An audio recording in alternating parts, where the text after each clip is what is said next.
नमस्कार, आदाब. न्यू विदर्भ स्वदेशी न्यूजमध्ये आपले सर्वांचे स्वागत.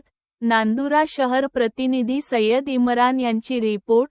नांदुरा येथे अनुसूचित जाती उपवर्गीकरणाविरोधात हजारोंचा संख्येने बेधडक मोर्चा.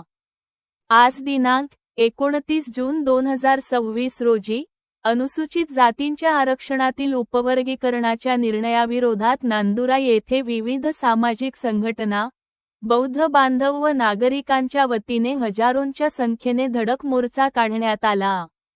आंदोलनादरम्यान शासनाविरोधात जोरदार घोषणाबाजी करण्यात आली.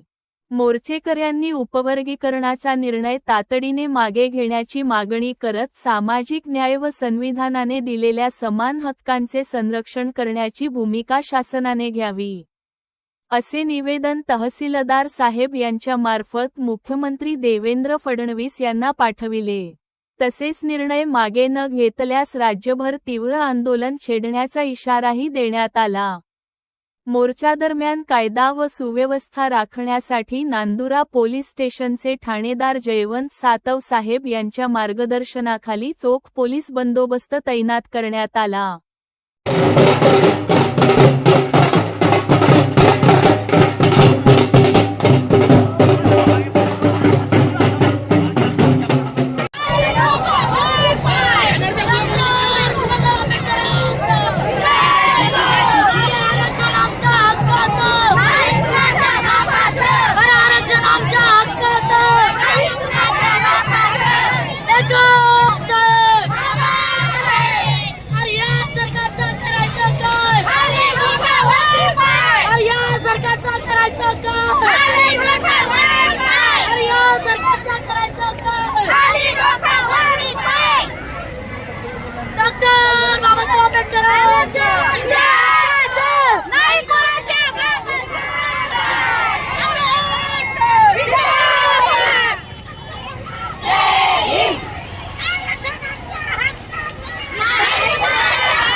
जातीचा जो समूह आहे त्या समूहात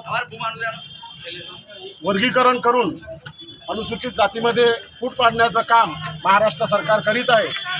तर याचा विरोध करण्याकरिता संपूर्ण महाराष्ट्रभर आंबेडकरी जनतेच्या वतीने मोर्चे आंदोलनं सुरू आहेत. त्याचाच एक भाग म्हणून आज नांदुरा शहरात भव्य प्रमाणात आंबेडकरी जनतेच्या वतीने आक्रोश मोर्चाचं आयोजन करण्यात आलेलं होतं. सदर आक्रोश मोर्चा वार्ड क्रमांक 14 डॉक्टर बाबासाहेब आंबेडकर नगर येथून निघालेला आणि त्यानंतर आपण तहसीलदार साहेबांना याबाबत निवेदन दिलेलं आहे. मोर्चा अतिशय शांततेनं आणि उत्स्फूर्तपणे निघालेला आहे. निश्चितच या आंदोलनाची महाराष्ट्र शासन दखल घेऊन वर्गीकरणाचा जो डाव त्यांनी साधलेला आहे तो रद्द करतील अशी अपेक्षा आपण या ठिकाणी ठेवून थांबतो. विश्वरत्न महामानव डॉक्टर बाबासाहेब आंबेडकर यांनी 59 जातीचा एक समूह करून त्या समूहाला अनुसूचित जाती असं नाव दिलं आणि या 59 जातीला एक संघ करून या 59 जातीला एक अनुसूचित जातीची ओळख निर्माण करून, परंतु आता हे जे सरकार आहे हे सरकार या 59 जातीमध्ये फूट पाडण्याचं कारस्थान रचत आहे आणि याच्यामध्ये या जातीमध्ये फूट पाडून फोडा आणि फोडा अशी नीती वापरून हे सरकार या जातीमध्ये विभागून त्याच्यात अ ब क ड असं वर्गीकरण करत आहे. त्याच वर्गीकरणाचा निषेध म्हणून आम्ही आज नांदुरा शहरामध्ये भव्य असे या मोर्चाचे आयोजन केले होते. शासनाने आमच्या या मोर्चाची दखल घ्यावी, त्याचबरोबर जे उपवर्गीकरणाची प्रक्रिया त्यांनी सुरू केलेली आहे ते तात्काळ थांबवावी त्याचबरोबर बदर समितीचा जो अहवाल आहे तो त्यांनी सार्वजनिक करावा आणि ही संपूर्ण प्रोसिजर त्यांनी तात्काळ थांबवावी, अन्यथा उपवर्गीकरण समितीच्या वतीने आणखी याच्यापेक्षाही तीव्र आंदोलन छेडण्यात येईल असा आम्ही आज रोजी सुद्धा इशारा देतो. डॉक्टर बाबासाहेब आंबेडकरांचा